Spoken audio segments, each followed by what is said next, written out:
Hi, this is Audrey Blair, and you're listening to the Change is Hard podcast, episode 29.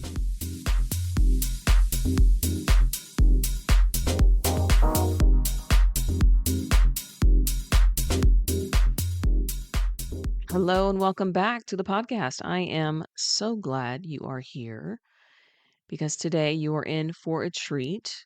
We are diving into one of those conversations that most of us tend to avoid, and that is money. Sometimes we can feel a little awkward. We can be silent about it. We can get a little squirmy about it. We can be secret about it, what some of those habits are, all of those things. Well, today I did an interview with Amy Scott actually a while ago, and here we break down some of those walls.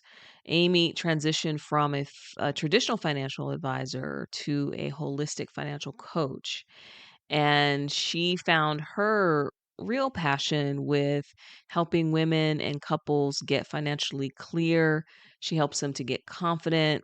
And she talks a little bit about getting financially naked, right? So exposing all the things so that we can get to the heart of the matter, so that she can get to the heart of the matter with what's really going on with them, and that keeps people into the cycle of debt. So we talk about some of the hidden narratives, and she gives some examples and ways that we can really take a step forward to financial freedom and peace of mind. This is a great one to listen to, whether you are trapped in debt or have been out of debt or afraid of debt or afraid of just your relationship or wanting to strengthen your relationship with money. This is a good one that you'll want to listen to. All right, I won't keep you any further. Let's get into it. Well, hello, Amy. Thank you so much for joining me today. Thank you for having me. It's exciting to be here, Audrey. Yeah. So we're going to talk about money and finances, Mhm. which still to this day can be a bit of a taboo topic, and people get all squirmy around it sometimes, and people can feel a certain way about how much they should divulge or not divulge, and companies have policies about what you can share, about how much money you make, and so there's all these sometimes barriers and things that get in the way of us being transparent about talking about money, which is no surprise that then when people are struggling with their finances, they tend to bury themselves as well. And so that's where you come in to the rescue. So why don't you kind of share with us who you are, what you do? Sure. Yeah, it's funny that you say that. I always say to people as I'm meeting them, like the two things that I think are a couple of the most like sensitive, vulnerable, intimate topics, sex and finances. And, I talk a lot about money. And I've been doing that for about 9 years now, Audrey. I started out as a financial advisor, thought that was the path I wanted to work in finances. Everybody said that's the way to go. I spent several years like feeling it wasn't exactly it for me, but not knowing what other path to go down until I was listening to a podcast about 5.5 years ago and heard someone use the term financial coach. And I said, what? That is a thing? Went down a whole tunnel on Google, which is kind of funny when you think about it, because I had done coaching. I led like coaching programs. I was in a couples program, but I had never put financial and coach together. And once I went down that tunnel, I realized like, oh, this is what I love to do. I Mm, love a much more holistic approach around our finances. Yes, spreadsheets are my love language, but I love the balance, right? Of like, what is the impact of the choices we're making in the day to day around our longer term goals and playing in that space. And I found that was limited as an advisor. A lot of amazing advisors out there. It just was not where I felt called to. And once I mhm. started doing financial coaching, I said, yeah, this is it for me. So so I've been doing that for 5-ish years right now. I run my company's just called very simple, Amy Scott Financial Coaching. And I work with women and I work with couples around getting clarity and confidence and peace of mind around their finances. Fantastic. And so needed. I don't know if I shared it with you, but my husband actually wrote a book Yes. on finance. Yeah. And so him coming from the same, now he's a lawyer by trade, Mhm, but he noticed some, we learned a lot, and mhm, maybe you can have an opportunity to share some of our stories of, mhm, we were in the Bay Area during the .com crash. mhm, Both of mhm, us lost our jobs. We made some decisions that put us into some debt, and then we were able to kind of work through that. And so mhm, from his perspective, just helping people with, as you said, some of the day to day. Now, his mhm, spin on it was he wanted to approach it from a very spiritual perspective. So okay. he used a lot of biblical concepts and things like that around finances. And because I think sometimes people can also equate money with sin. And so he's Mm, like, let's mhm, maybe let's figure that part out, because it's yeah. not necessarily on in and of itself is not sinful, right? So, Mhm. in which for some people that might also be a reason why they feel like they shouldn't talk about it, is because of some spiritual baggage that they have. And Sure. so yeah, it was interesting reading the first part of his book because he shared some of our stories. And I was like, Yeah. I don't know if I want that out there. Yeah, sure, sure. So Love that. yeah. Okay, so as we talk about this, and I love that you came from the financial advisor Mhm. stage, because there is a place for that, and there a very significant role that they play in helping people with their finances. But for you, you said it wasn't quite right. What for you was actually missing? You said holistic, but what was missing for you that you felt like, okay, I can add these components in how I help people? Well, I think what was missing for me was that, at least for the broker dealer that I was working with, and I was a commission based advisor at the time. So it was very much about having conversations and then getting paid from selling a product. Mm-hmm. Right. And it just felt like that piece didn't exactly work for me. But the other piece was that even when I sat down and had a conversation about budgeting, right? Or maybe about making plans for, hey, what if you cut back on this now or bring in this extra income to be able to pay off that debt in 6 months or change your job or have this option?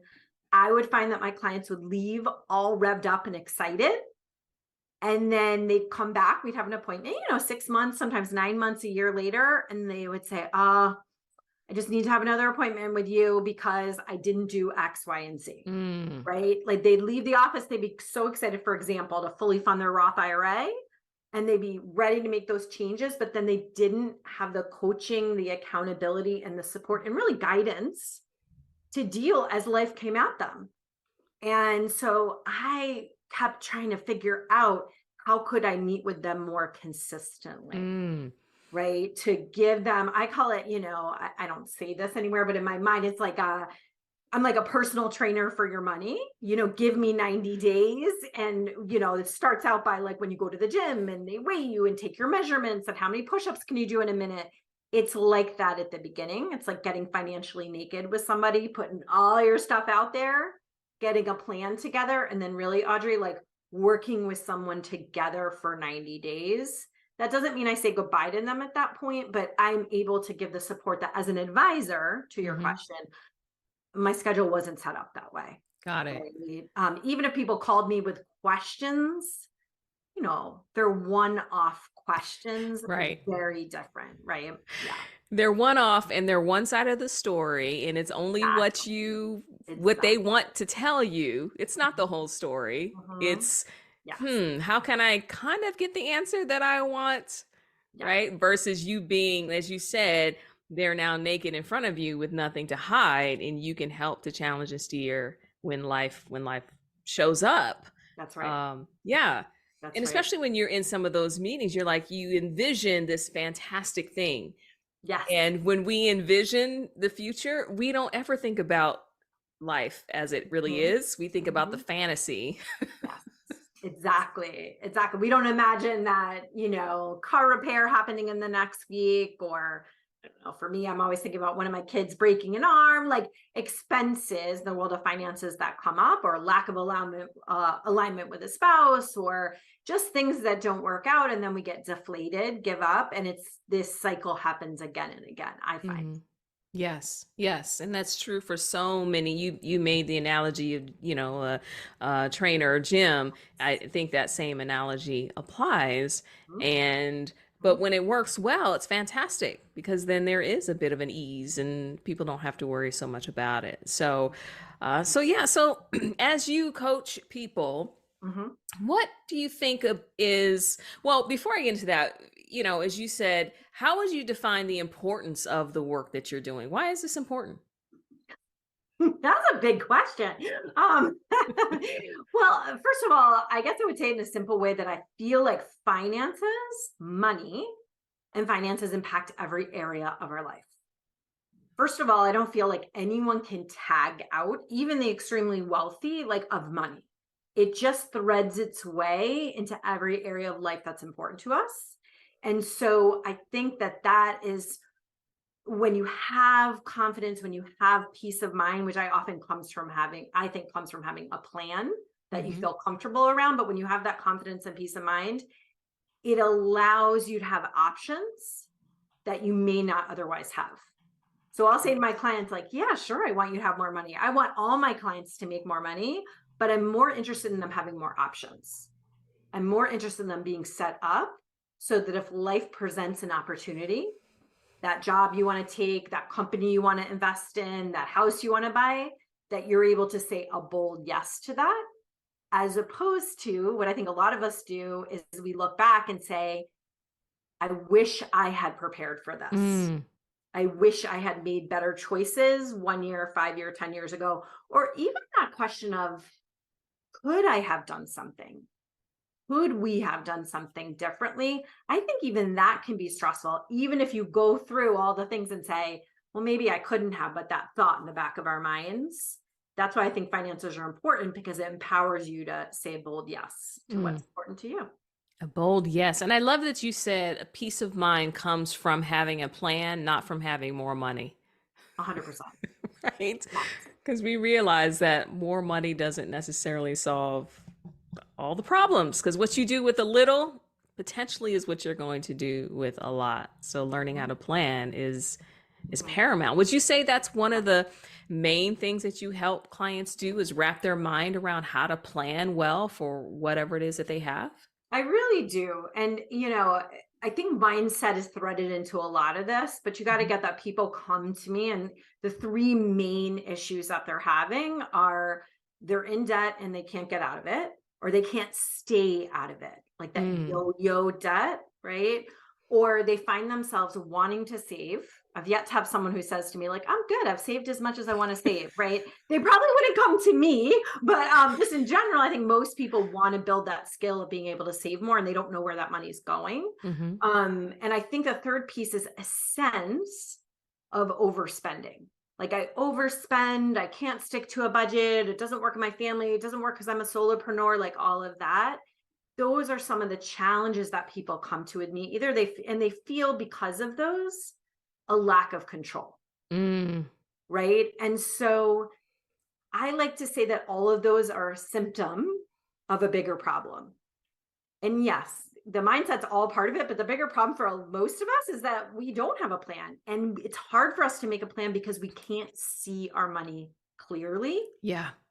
right? And I really feel like what I mean by that is, our income, our expenses go through so many different channels nowadays, auto pay, fixed bills, spending day to day, whammies, like how, all of that. It's really hard, right? To like understand the impact of the day to day and not should on ourselves of, oh, I shouldn't eat out so much. I shouldn't this, I shouldn't that. It's really hard to get our head around the impact of the day to day on our longer term goals. So that's a first step. Yeah. Hey, you got me thinking, gosh, what Uh-huh. what would I come to you for? I would probably come to you for because sometimes okay, I'm just gonna make a confession. I feel like I'm in this little bit of a spendy phase. Mm, And and I know it's from something else. I know it's from like I'm trying to build a business. I am building a business, right? mhm, mhm, I'm got all these decisions that I want to make, and it's a mm. little bit of an avoidance. And it's not big things. It's just Yeah. oh I need those. I don't know I don't know. I'm on Amazon Prime looking for stuff to buy, Okay. so it's Okay. Okay. like Buffering. Uh-huh. Buffering for sure. But to your point, not knowing, I don't actually know if I'm overspending or not. That's right. And I frankly, I leave it up to my husband. And I Mm-hmm. think, Mm-hmm. years he would be like, hey, let's look at our budget and let's look at stuff. Mm-hmm. And, Mm-hmm. when I didn't show the proper enthusiasm, he just stopped offering it. That sounds like a slip in my house. Okay, go ahead. And I'm like, I trust you. You got it. Let's go team. Right. But I do occasionally, I do look at it and I see where we are. And now, and especially now over the last couple of years with my business, I have to pay attention to those Mhm. things That's even right. more. And as you Mhm. said, Yeah. sometimes we have a hard time wrapping our head around, I know what I'm bringing in, but even just some of those instant expenses, right? You're like, oh, someone Mhm. paid me X amount, but wait, I got to pay the processor a percentage of that. Mhm. And how do I process that? How do I feel about that? How do I not make that a negative on what it is I'm trying to do or build? And so, Mhm. yeah, Mhm. all of that Yeah. is around the mindset, understanding what and Mhm. how money works, because there Mhm. is a process, there is a system of doing that. And so for you, you said you work with couples and you work with women Mhm. around this. Yeah. Let's just focus a little bit on just the women's side of Sure. things. Mhm. What Mhm. are some of the bigger challenges that you find that women have with their relationship with money? Well, I think that it depends across the board, Sure. right? Because I certainly have women who come to me who are 30, and I have women who come to me, literally have a woman who's 81 years old I'm speaking to on Saturday. Okay. Nice. So I'm just saying, like across the board, I think it's similar to this sense of, at least what I'll hear people say a lot is like, well, I just didn't really learn a lot about money. That wasn't common in my family to Yeah. talk about money. I didn't grow up with this. That's very common. And I'll say to people, like, listen, that's not you. I think that's in general in our culture that Mm. we, women and men, we don't prioritize. I don't think the US does a good job of prioritizing learning about finances, understanding how money works, understanding how debt works, understanding how investments work, like all of that. It seems to me a little bit of that US, pull yourself up by the bootstraps, kind of figure it out yourself. You got yourself in this trouble, you're, as far as debt and things like that. Mm-hmm. And what I find is I'm working with a lot of women making not just a lot of money, because a lot of them do make a lot of money, or they're in very high powered positions across the board, whether that's in a corporate environment, Audrey, or whether that's more like a community environment, or whether that's inside their family, if they're the matriarch and taking care of parents or kids or whatever. This is an area that they do not feel confident in. Mm-hmm. And what I find threaded throughout the conversations is they don't talk to other women about it. And it's often, I'm sure this isn't surprising, but there's often like some like shame in there, some guilt around decisions that they've made. And I think they have the experience that other people relate to them as so powerful. Well, she must have it together, right? I'm sure Yeah. in a million years, they would not, maybe they're expected to have student loans. So it's like one piece, right? But the amount of, especially credit card debt, I have women come to me with, and it's totally under the rug. I'm like the first person they've shed the information about that Wow. to. So I find that just over and over. I'm like, oh my gosh, why aren't we talking about money more? Why aren't we having conversations? Why aren't we destigmatizing that a decision that a lot of these women made, investing in their companies, investing in themselves, investing in the type of outfits we have to show up in freaking Oh my boardrooms and the hair. I gosh. mean, that's like a whole nother thing, right? But a lot Yes. of times you're like, oh, so much a conversation back to the should. And I like to say that, should will never carry the day. Mm-hmm. It's never a compelling why. Maybe it'll get you to do that diet or make some of those changes for like the first month or so, but there Yeah. has to be, right? There has to be a compelling why that's like, for example, if someone were like, women's empowerment's their compelling why, or being Mm-hmm. able to start their own business or leave their job or have security for their kids or whatever. But they often come to me, the why is still stuck in, I should be doing better. Let me get this figured out. Did you know I'm not good at managing money? let me get this figured out before anyone else figures it out. And Yes. one other thing I want to say, because you're asking about the commonalities, like in my head, is they give a lot. They give a lot, and it's expected because they're often the ones who have it together Mhm. or have done well or have achieved more than others. Well, you're going to help so and so, right? You're going to give to this charity, right? You're going to give to this political candidate, right? And then I come in and people think I'm going to be like, no, no, no. I don't do any of that. I just want to get to know who you are and what you value and make sure that you're spending in alignment with what you value. Because if you're not, that's the disconnect, Yeah.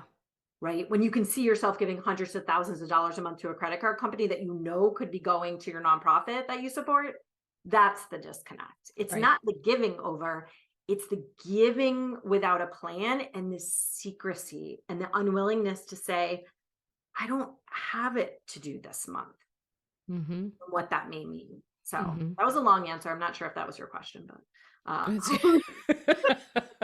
wow. It was a great answer, and there were Okay. so many things that came up because you said, right, even acknowledging the secrecy, because I love Yeah, that you said, "Oh, let me get this figured out without before it comes that's out right. or Hmm. before I have to tell someone that I can't." Hmm. And even aligning to values, Mm. sometimes values are based on that should as well. Yes. I should be giving to versus is this align with me? Do I want to even be doing this? Or because externally, that external validation means Yeah. more than what I need to do in order to get myself together, Mm. Love right? that. Yeah. It's not balancing the extrinsic with the intrinsic validation that we all should have and how we present ourselves. Hmm. So Hmm. keeping those things a secret, I love that Yeah. because that's something I think um that's something that I have to fight against. So let me take care of this over here. Hmm. So you don't Yeah. have to. And I think the other thing around shame, some of it is shame with what you don't have, and even just women talking about money. And Hmm. I just happened the other day, I had a decent month in my business last month, Yeah. and I was talking to my best friend who works a job and is happy and all that. And I Sure. wanted to share with her Yeah. these things. And I caught myself hesitating Totally. because I didn't want to create Hmm. I don't know what I thought I was going to create, Hmm. but I didn't want to create something by just sharing how much I had made in Yeah. this last month. Hmm. Hmm.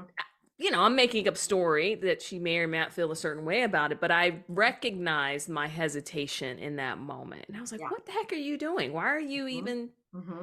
fretting about this? You Yes. know?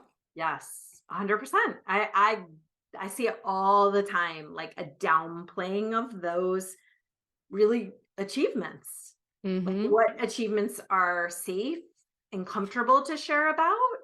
And then I mean, like I'll share about anything with about my kids do. My Right. boys who are almost 13 and 14. And it's like I'll share about all the things, but when I'm like, oh, is this safe? Is this safe to share about what might, and again, it's all over here on me, but it's what will people think about that? Yeah. Mm-hmm. Interesting. Yeah.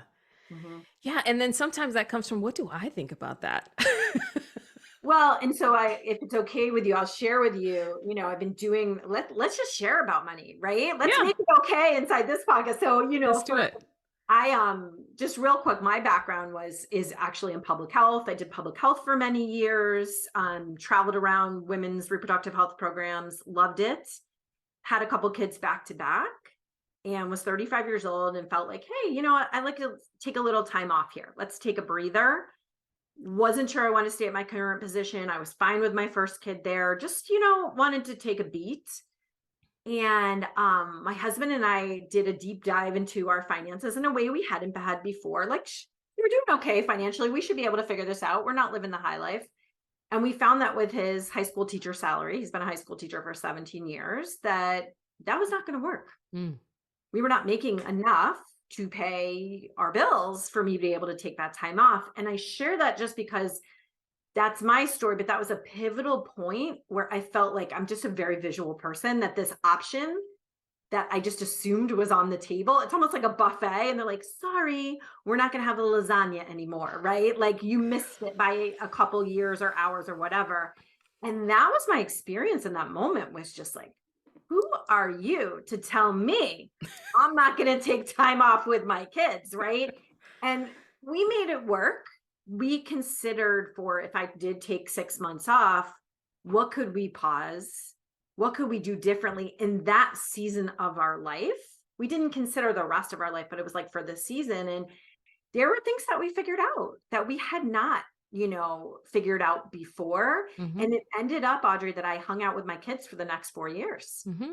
And because I wanted to. I know when I went back to work, it was honestly because, okay, I'm ready to share some of what I learned, and had started sharing at my kitchen table with people in more of a professional environment. Sure. So, I share that because that was my path to coming to this point and saying, okay, how do we talk about money? But I will say, when I look at my own story around money, having a mom that had 4 kids in 4 years, grew up with parents in the Depression, lost her dad to alcoholism at a young age. And if we turned up the heat, if my mom walked by the heater, the thermostat, and it was above 63, she would chase down the nearest child or husband and take them down.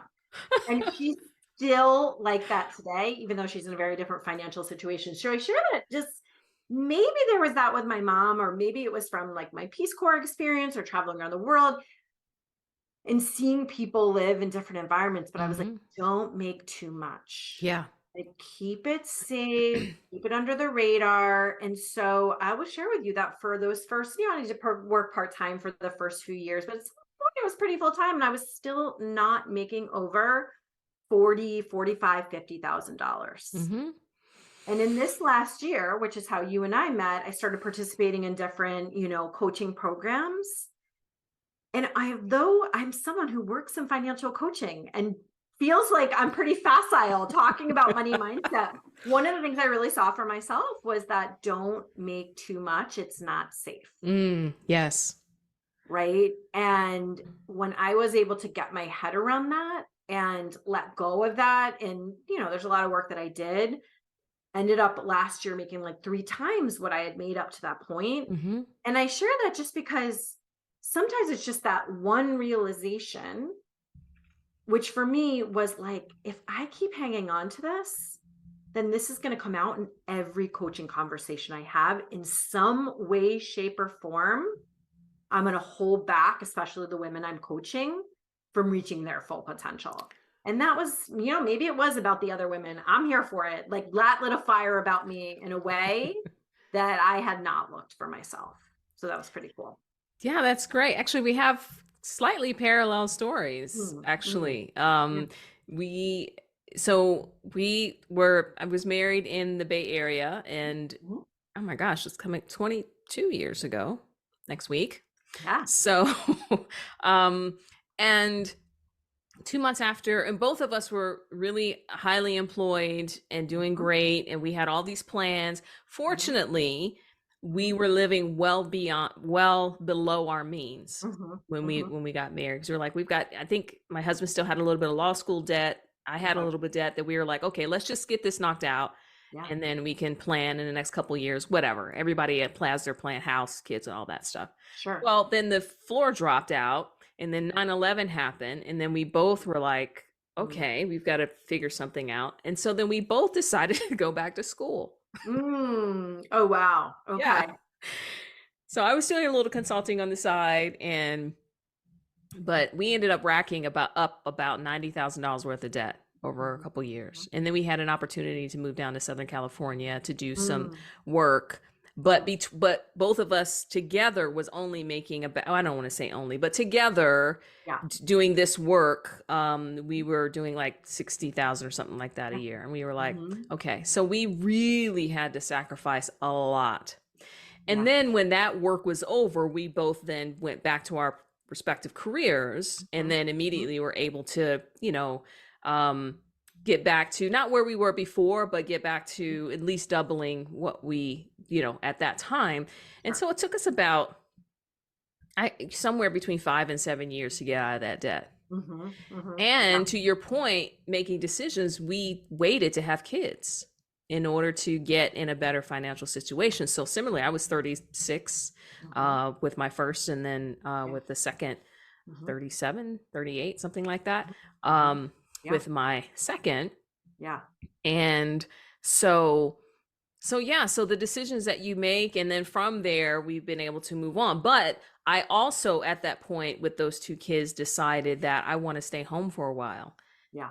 And we were living in LA at the time, and cutting your salary in half in LA, we just kind of Mhm. went into survival mode. Yeah. Yeah. Yeah. And it was about 5 years, and I definitely loved it. Mhm. And I'm glad I had the opportunity to do it. We had a lot of sacrifices and learned a lot. Yeah. Um, and when I was ready to go back and slowly reintegrate, as you Mhm. said, then Mhm. it became a thing. I Yeah. think, though, me starting my business, though, Yeah. I was in IT. And so Mhm. I was able to kind of quickly continue my progress with Mhm. work. And at one point, we had some life situations going on. And I asked my husband if he would be willing to take on more of like home stuff. Mhm. Mhm. And then I became the primary earner for Mhm. our family for a number of years. Okay. And then when I wanted to start my business, though, that's where my challenges around money started Mhm. showing up. Like, Mhm. Mhm. I can't quit my job and immediately make what I was making when I quit my Right. job. And Right. so for me, the struggle is celebrating how far I've come, but Right. also battling the it's not enough. Right. It's not enough. Right. You Right. haven't replaced, right? And Yeah. that's the challenge for me of being able Mhm. to, because then that's what's holding me back from fully getting to where I Mhm. need to be in my business. Mhm. Mhm. So it's very interesting, the stories that And we I tell think that ourselves. is just so common too. Like sometimes I have to slow myself down and realize, if I'm not having the same month that I had or quarter that I had in the last year, that it's like, whoa, I'm working for myself. People are paying me to use my brain, really, like Hmm. to solve problems and help them to empower them to solve those problems. Right. But I think there's a piece around, like you said, like slowing yourself to be able to appreciate where you were and where you got to. But I think a lot of people honestly start businesses and get pulled back into corporate life, job life, whatever that looks like, or even starting their own business, but really doing it underneath someone else's Yeah. stipulations and rules, Yeah. um, because of that fear Hmm. from really it being about us, or, however that looks. Yeah. And I've had several people say that to me, like, oh, that sounds so fascinating, but I don't know, I'm afraid of the lean Mhm, years. And mhm, some people, because I know for me, like I grew up not having a lot, I grew up poor. And so mhm, mhm. that, like, I don't ever want to experience that again. Yeah, And I sure. certainly don't want my kids to have to experience that again. Although now I think about it, probably be good for them, but we're well Right. past that. So, but yeah, just that fear of the, as you talked about earlier, keeping Mhm, up with whatever the image that we have started or portrayed up until this point. And mhm, so, mhm, yeah, it's very mind-boggling. I don't That's so interesting how money plays such a psychological role mhm. um in our in our lives and how we deal with it. Yeah. So, go ahead, you want to say something? Oh, no, no, you're good. Mhm, So, when you think about, as you are helping people, and you talked about the three main reasons why they come to you, mhm, mhm. and some of the mindset and some of the drama, are there other things, like what are some of the most significant barriers? So, right, so opening themselves up, but is that Yeah. easy for people to do? To you say, okay, bring me all your things. Do you find barriers there? So, what are some of the significant barriers that you have to work with people on and helping them to change their mindset? I mean, I think by the time that people sign up to work with me, they're like comfortable enough. They've been so through like a consultation, right? We've talked. Um, they they're always surprised by how many questions I ask, Mm. right? How much I'm digging. Because I have my clients do quite a bit of prep work before we sit down with each other. We're not going through it together. I'm like, you are going to do the work because that's the first step in this process is getting your eyes on things. And there's always surprises and ahas and things that you didn't necessarily want to look at, right? Like I said, it's like getting on the scale, if that's an analogy that works for people, right? Mhm. But by the time people first sit with me, I would say they're pretty excited. Okay. They're ready to dive in. So I don't know if this is similar to a lot of coaching, but I find that people, like, they come in, they're having that first call, they're wary. What are they going to say? I mean, like, what are they going to maybe be sold on, or what are they going to have to share? They start to become more comfortable. So if they work with me, they're on quite a high for the first several weeks. And then typically something will happen, like a whammy, as we lovingly call them in my house, an unexpected expense. They have this plan, they're feeling great about the plan, and then they're like, oh, I told you that plan wasn't going to work. I knew my spouse was going to spend more on X, Y, and Z, or I knew my employer wasn't going to give me that same type of bonus, right? And it's these recurring that's when we get to pull apart some of the, well, is that true? Like, where it's things have happened, and then we're breaking down their thoughts about what's happened, because it will often come as like, oh, well, I'm never going to get out of debt because X, Y, and Z. And I'm like, well, is that true? Well, I mean, and then that's the work of floating that back and forth with a coach, because life is going to happen and we don't control when it happens. But I like to say we can control how we feel it financially, right? So that's the plan work. But that's probably some of the biggest stuff that comes up is you're going to hit a wall, just like you have the 7 other times. I like to say to people, I'll help you get out of debt for the last time. Because on average, my clients come to me having paid off debt successfully 7 times. Some quite a few more times than 7. Wow. Okay. Right? They have accrued the debt, they've paid it off, they've had the whether they've done a 0% transfer, loan consolidation, the Dave Ramsey thing, the Susie Orm, whatever, they've paid it off, and then they've gotten back into it because they didn't get to the foundational steps. Right. So I like to say, it's working. Oh, really? You're confronted? I mean, I'm being jokey with you, but that's how I am with my clients too. Like, this is what's supposed to happen. Aren't you glad it's happening inside of this container? Right? So that we can conquer that and then move to the next obstacle that you've never gotten to before, right? I had a client text me the other day that I worked with for about 6 months, and we haven't worked together for maybe 3 to 5 months. And she's getting so close to paying off $70,000 of credit card debt. Like, she's 50,000 down. And she said, I still don't believe it's going to happen. Even though her partner is like, I can see the numbers and it's happening and and she's like, my brain will not allow me to conceive of living a life where I don't have debt, because she's 45 years old and that's been her identity since she was a single mom at 22.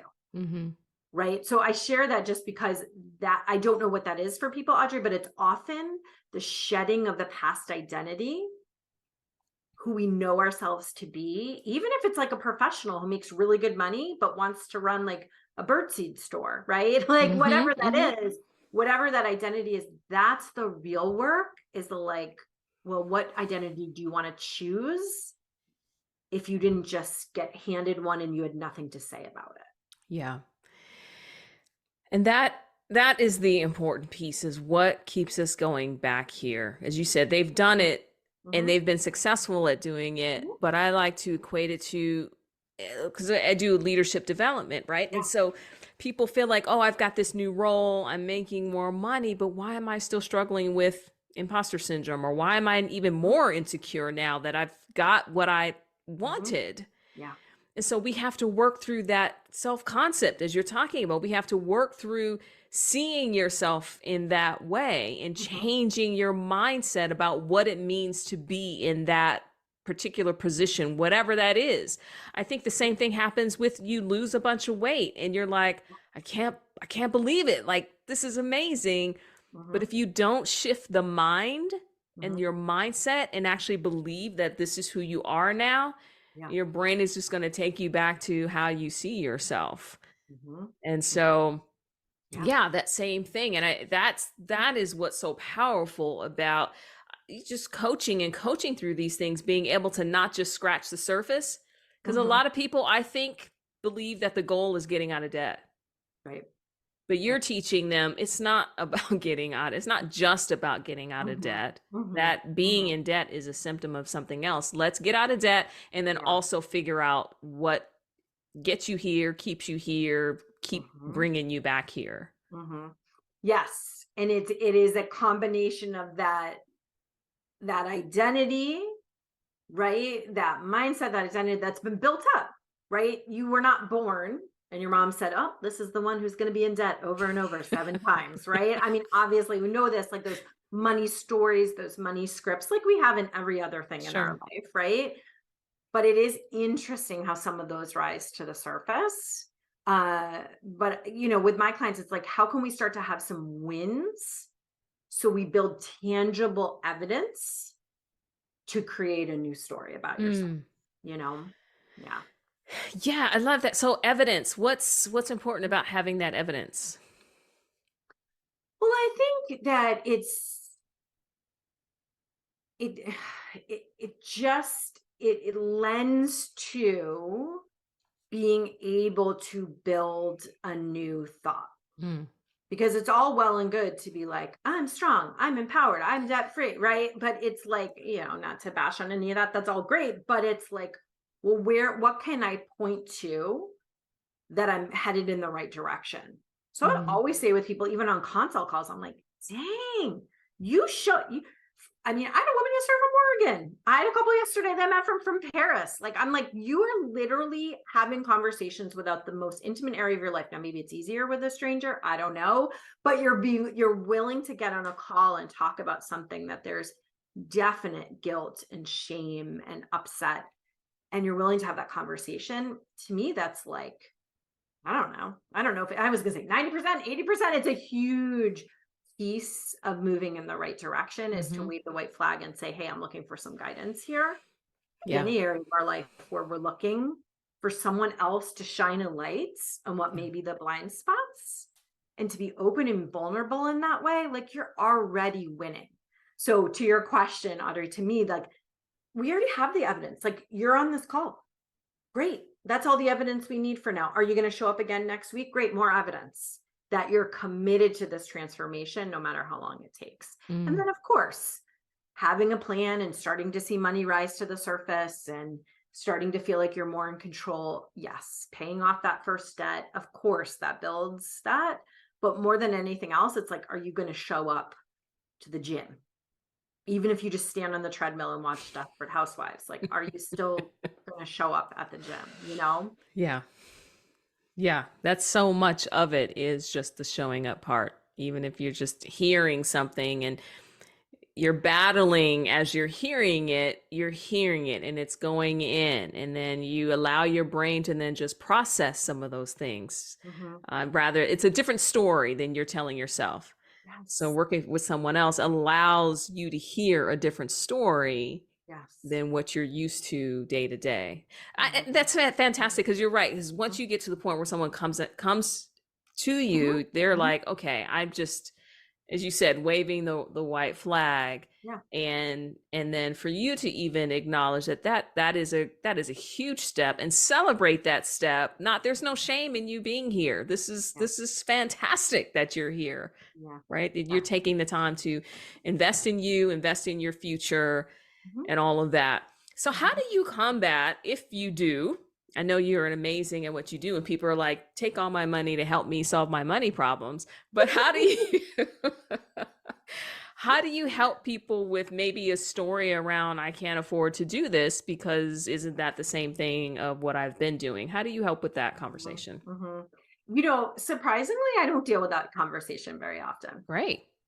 Yeah, it's not a you would think that may be an objection, Mm-hmm. but it's really not, because people have already done, I don't want to say they've done the self-coaching, but they are already at the point. I say to people, listen, if you learn this from a book, they're like, I will literally have people who are like, here's my bookshelf, I have 7 of those, right? Or the courses they've bought, or the online thing that they did, or this thing that somebody said $49. My people, at least, Audrey, now this is across the board, could be different people, but Sure. my people have already invested money and not gotten the results they're committed to getting. Yeah. And there is typically a pain point. So even when I talked to someone, I had a call yesterday, and this woman was like, no, I want to work on this. I'm like, what happened? It's not, I'm like, what happened? Typically something, and it doesn't have to be this big dramatic thing. It was like, all right, I got a dog. It's like way more expensive than I thought it was going to be. And then I broke up with my fiance, and now I'm having to pay the whole entire apartment by myself. And like all this stuff comes out. And it's like, well, of course you're like up Shit's Creek, like your whole life. I mean, dog and breakup and this and that. It's like, let's just put all that to the side. Mm-hmm. What do you want? What experience do you want to have around money? How do you want to feel about money?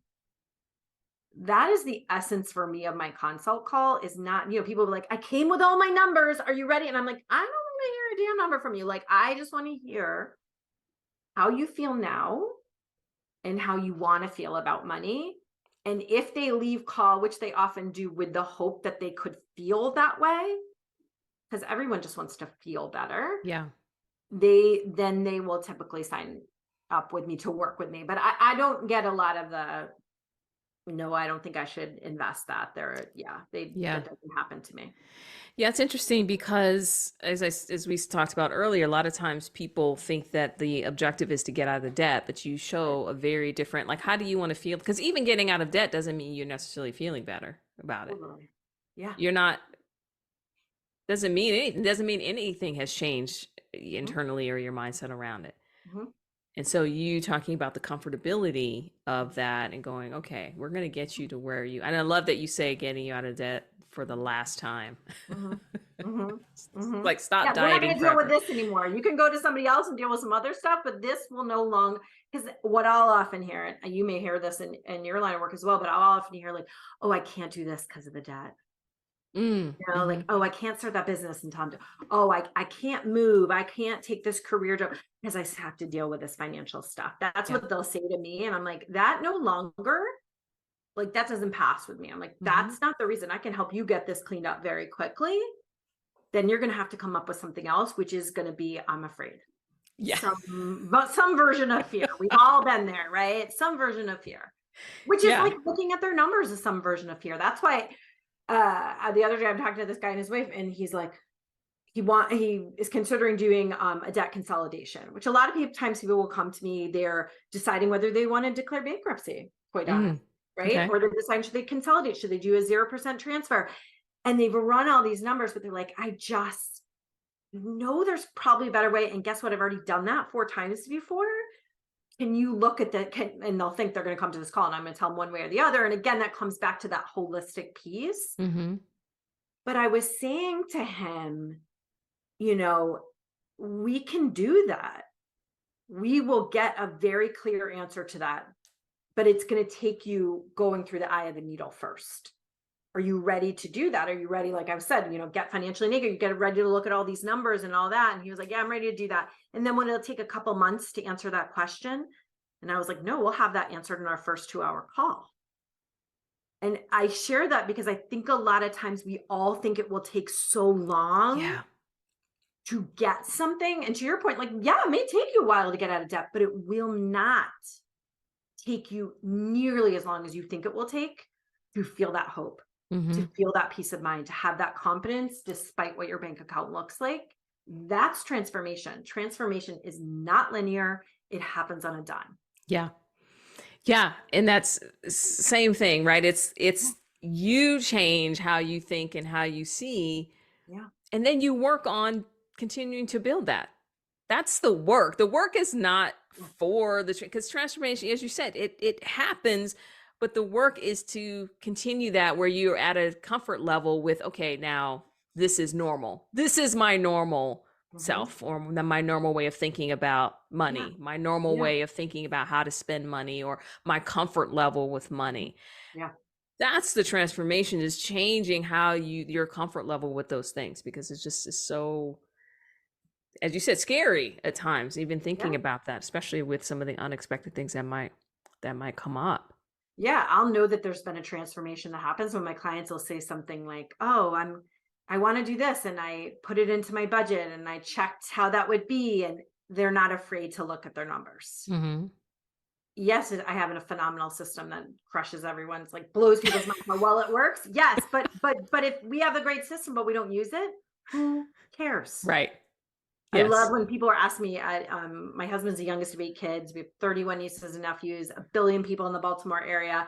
And we're at Easter and someone's like, ask Amy, she'll tell you what's the best budgeting app. And then before you know it, there's like 8 people listening to me saying what the best budgeting app. And I'm like, whichever one you're going to use. They're like, but which one? And I was cracking up. I'm like, do you really think it's that easy? This is, some people will have tried 7 by the time they, you know what I mean? So Hmm. it's that piece of like, what's going to have you go feel confident enough to go put something into your budget and see the impact in it. Like that's the budgeting app, whichever one it is for you. So Yeah. Even if it's an Excel spreadsheet. I use Google Sheets and I freaking love it. And it's amazing. But yes, it's the transformation I can see when people are willing to look at their numbers on their own and share it with me. Doesn't happen overnight, but when they start to do that, I'm like, okay, we're moving in the right direction. You're dropping that fear that numbers are scary. Hmm. So I'm curious, when you're working with couples or Mhm. when you're working with anybody, Yeah. do you Mhm. come across like just opposite sides of, how they see money, view money? Is that a part of your coaching as well? Do you have to deal with those kind of issues too? Yeah, so I'm pretty straight with people when they come to me, like the consult call that I have, I try to weed it through with my marketing as much as possible. But when I have a consult call, I'm like, I'm gonna, by the end of this call, you decide if you want to work with me, but I'm also deciding, are we a fit to work together? And what I Mm. mean by that is, do you have a problem that I'm the best person to solve? Because don't give me money to solve a problem that I could solve, right? Maybe like Gay Hendricks book, like the Big The big Leap, leap. right? It's like he's talking about like zone of excellence. You and I have probably, I'm assuming you do have a lot of zones of excellence. So I'm like, oh, look at me over here, like coaching couples around marital problems. And they're like, this is therapy. And I'm like, I've gone too far, right? Because that really is not my zone of genius. So I share that, just like I'm very particular to say, if it's a problem more for a CPA, a lot of times it'll be more of a financial advisor question, but they've been referred to me because one of the clients, loves me, is, oh, Amy will help you with that. But no, it's really an advisor question, Hmm. or it's a therapist conversation. Now, we can definitely work in parallel, but if Sure. I have a couple that comes to me, or even a woman who comes to me and is distraught, or if I have a couple that's arguing on the call, I used to try, I mean, probably when I was more in scarcity mode, or not even scarcity mode, but like I can solve everyone's problems. I'd be Yeah. like, I can help this. But the problem is that builds more of a belief when they share with other people that I'm the one who does that. Yeah. Right. So I just have really strong partnerships with counselors and therapists. And my husband, 2 years ago, moved into life coaching. Now he's a part-time high school teacher, but he does do life coaching. So a lot of my consults and even my clients, when they finish with me, I send right over to him. Um, because I'm really trying to stay in my lane is Yeah. the point. And I do think, especially since it's your question about couples, like, yeah, of course we've grown up with very different experiences around money. So, I can have people see their money clearly and build that confidence. But if they're not willing to do that work and let go of some things, they really need more help than I can give. Right.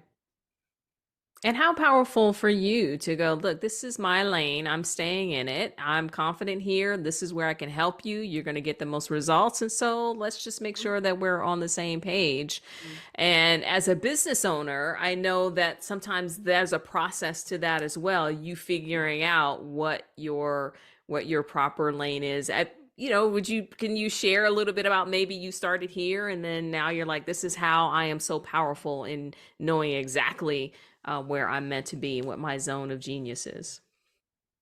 Um, I don't know. It's a long journey. Short version, short version. It's a lot of trial and error, I Okay. think. Yeah. Right. And probably up to the last year, again, how we met each other through coaching programs is, how do I make my process that, has had people pay off. Now I'm up to millions and millions and $1 million of debt, average about 45,000 for my clients who come to me with that. How do I make it more simple, more doable, easier, more simplified? at least I feel like, Audrey, it's like working with similar problems over and over. So I'm Mhm. learning. And since I made that shift probably about a year ago to like, nope, this is my zone, pass out. This is my zone, pass out. I went from coaching people in 6-month programs to 3-month programs. And Nice. not really honestly, because I was like, I can get it done quicker because I gave myself the time to really get to know those problems instead of like all the problems, like how to solve these problems. So I'm still working on that because now I'm at a point where, I still have a few spots for one-on-one clients, but I'd like to impact especially women more in groups. Mm. And I'm like, oh my gosh, like my literally 12-year-old who will take over my business. Although we might have to change the name because he's like, Mommy, it's Amy Scott Financial Coaching. I don't think it's gonna work. Ben Scott. But he's like super, super smart, super into numbers. And he'll say to me, I don't think that's gonna work in group. How are you gonna do that? How are you gonna get them the spreadsheets? How are you gonna, and he's like brainstorming with me. And I'm like, I don't know, Ben, but I want to get to thousands of women a year. Right. And now I'm at a couple hundred. Like, Yeah. I don't know how to solve that problem, but if this answers your question in any way, shape, or form, it's the problem that I'm next interested in solving. And I think the more I stay in my lane, the closer I get to, maybe I'll do it and it'll be messy, but eventually I'll figure out how to get, really more women, more couples to have peace of mind around money. Yeah. And that's important that you, as a coach in particular, that you're continuing to refine and know exactly who you help and you solve and just taking that journey and doing that. It would be fantastic, right? To have a group and yeah, again, similar paths. I'm thinking about my next stop is a group as well. And yeah, all of that. Like, what does that mean? What does that look like? Who and what? And so part of that is letting go of a little bit of the perfection, getting it right the first time and going, let's just experiment and see what happens. And then, because you have your expertise and Mhm. then you can use that. You always have that to fall back on. It's not like Mhm. I have no Mhm. idea what I'm doing here. At the very minimum, you could just do what you're doing one on one with group and then see what comes out of it. Right. So, Mhm. Mhm. Mhm. fantastic, fantastic. Well, how do people find you? It's the easiest way to find me really is on my website, which is just Amy Scott Coaching. Okay. So, I'm on there. I'm on when I feel like it on social. I'm 48. So I'm like, sometimes I'm social, sometimes I'm not. I don't know. My children are more social than me. But anyway, I do have Instagram, I do have Facebook, all that kind of stuff. But I try to put most of my stuff on my website. I got a blog and some other stuff on there. And I do have a resource. So a lot of people, I've built my business out of talking. You can probably tell that I like to talk. I like to tell stories. I like to share. So I've been on a bunch of podcasts, and my favorite thing to do is get in front of either audiences like this or in front of, like, I'm speaking at my photographer's studio next week to a bunch of women in the Baltimore area. I love to do that in person if I can. Mm-hmm. And I share that just because I give a talk that's 3 steps to a better budget. And it really is when people come to me, they're like, what are the first few things I can do to start to get that clarity?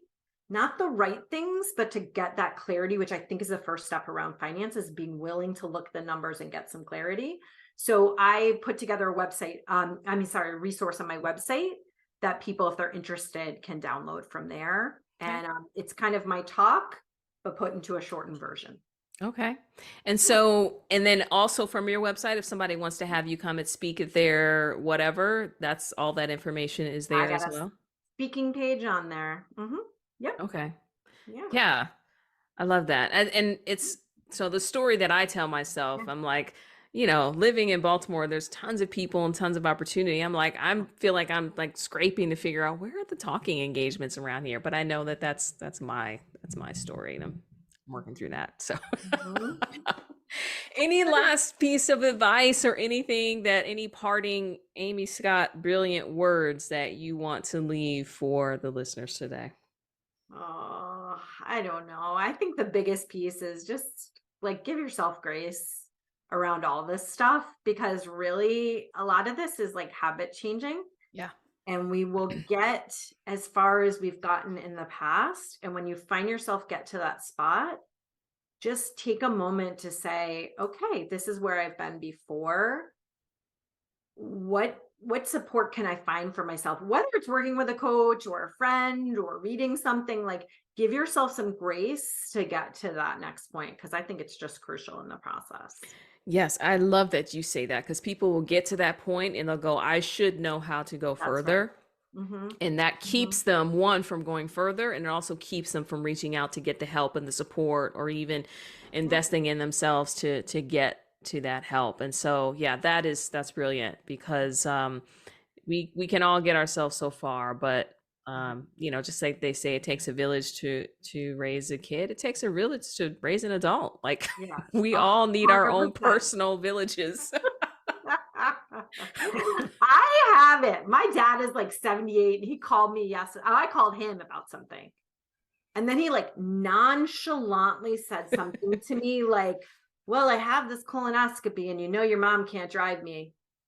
And then he just stopped talking. And I'm like, do you want me to drive you Yeah. to the colonoscopy? And he was like, yeah, I don't want to bother you and da da da. But my point is, it was so evident to me in that Hmm. conversation that my dad was not comfortable asking for something. Now, this is Yep. not to throw my dad under the bus or anything like that. But what I said to him was, and he said, how will the kids get to school? And I was like, dude, I got a village. Like I got people and I have no problem making requests. And I just think I'm just so thankful. I got off that call feeling so grateful for having a village and having my people and being willing to wave my own white flag at different points. So Yeah. Yeah, that's fantastic. yeah. I forgot to follow up on something.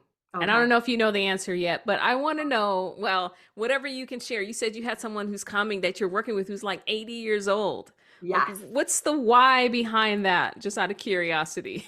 Well, I'll tell you the why behind it is her daughter wants her to come. Okay. Yeah, but I thought the mom was just setting it up, but I actually talked to her for a little bit. We're gonna have another call this weekend that's longer, but I talked to her for a little bit, just honestly, just trying to get to like, we're not a right fit. Your daughter just wants you to do it. And what I got was like, oh wow, she got her husband passed away. She went through a bunch of money. She put some credit card stuff. She put a bunch on credit cards. Mm, I mean, how she got all those credit cards is a whole nother situation. hmm. But without making those companies wrong, she's gotten herself in a situation that her 3 children have found out about. Ah, okay. So her daughter found me online and sent her to me. And again, talked to the daughter and thought, no, I don't do things when someone, but talked to the mom. And she was like, I just really need some, I don't know how to get out of this. Mm, okay. 81, you should not have this problem. Just cut up those cards and ignore them. But, and I may say that still, Right. but obviously, and I told her, I said, well, I use this thing called Zoom. And she's like, I know Zoom. I felt so like just an idiot. I was talking to her like my mom who's 80 and doesn't know any of these things. Mm, So, but she was totally on it and looking forward to just having someone to probably say it all to. yeah. And again, the question is always, can you help me fix this problem? Yeah. Yeah, And it totally. goes to show it's never too late. Hmm. You're never too old. That's right. Never. For Yes. anything. Yeah. You Yeah. know?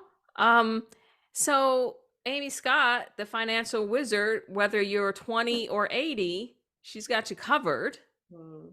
Thank you so much for being here, Amy. I loved it, and I know folks will get a lot out of it. And even just some of those nuggets that you dropped about just getting raw, getting honest, and figuring out what your cap is, and then getting Mm. help for getting yourself to level up. To Yeah. level up. I had a client similarly. We worked together, and then we stopped for about 5 or 6 months, and he called me back, and he was like, "Okay, I'm ready to level up again." I He's like, love "When that. can we get started? Because I'm Yep. ready." Yep. So then that's okay. You just, get some help and keep going. So I appreciate your time. Absolutely. It's been my pleasure. Thank you. Thank you. Hey, if you are tired of feeling stuck around your career or your leadership, then let's talk. As a leadership development coach, my job is to help you to get clear on what you really, really want, and then to help you to take bold, confident steps toward the life you truly desire. It is so easy to schedule a call. Grab the link in the show notes or head on over to audreyblair.com and you can schedule a consultation. Thanks for stopping by, and I'll see you next time.